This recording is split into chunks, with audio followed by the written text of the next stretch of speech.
that your life is hard and you're giving up on that because you think your life is unfair, think again. I was 18 years old when I got married. I belonged to a very conservative family, a Baloch family, where good daughters never say no to their parents. My father wanted me to get married, and all I said was, if that makes you happy, I'll say yes.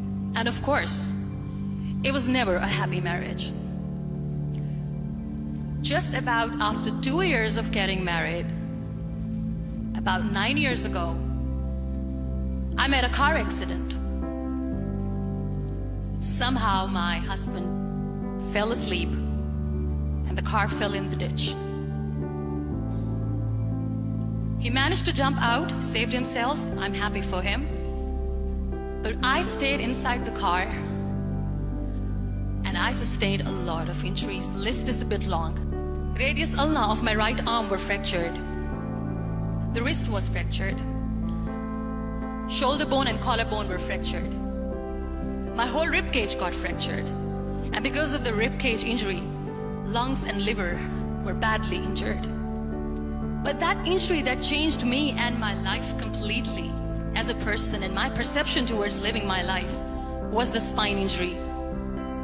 3 vertebrae of my backbone were completely crushed and I got paralyzed for the rest of my life. Many people came to rescue.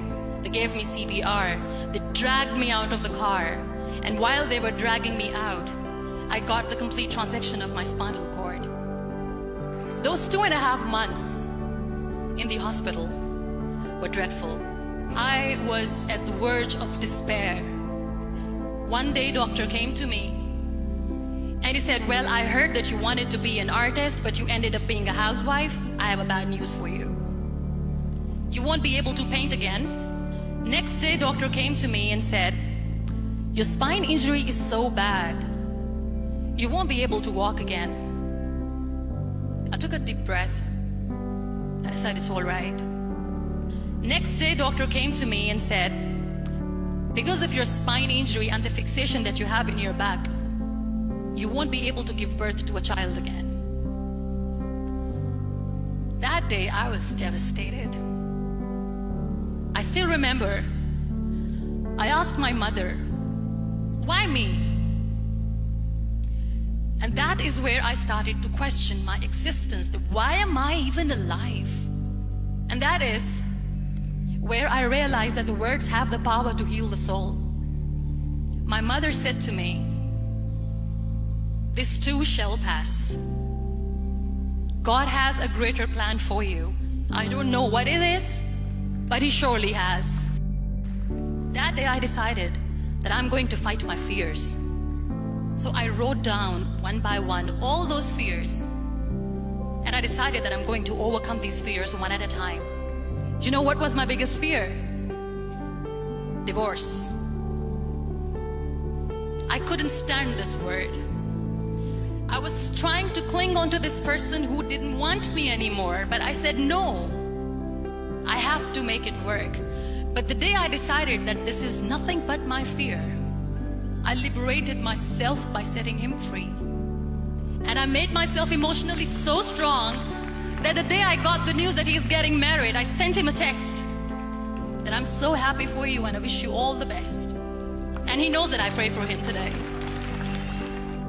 Number 2 was, I won't be able to be a mother again. And that was quite devastating for me.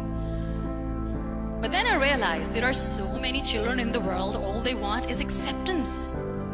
So there is no point of crying, just go and adopt one. And that's what I did.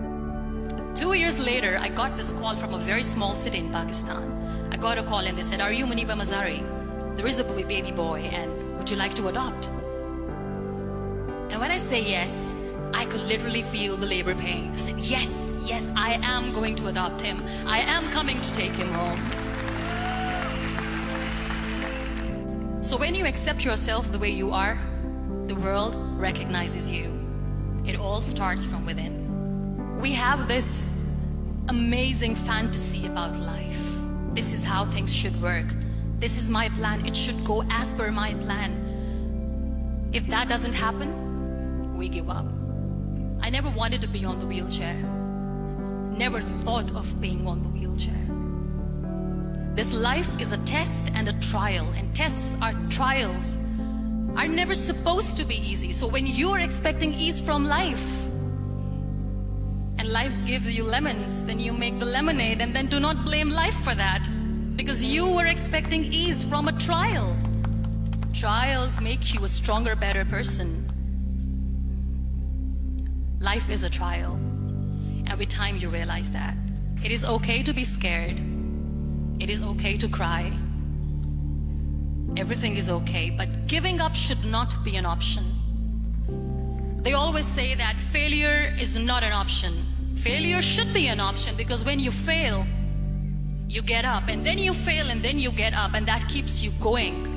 There are so many people in the world who are dreaming to live a life that you are living right now. You have no idea. Embrace each and every breath that you are taking. Celebrate your life. Live it.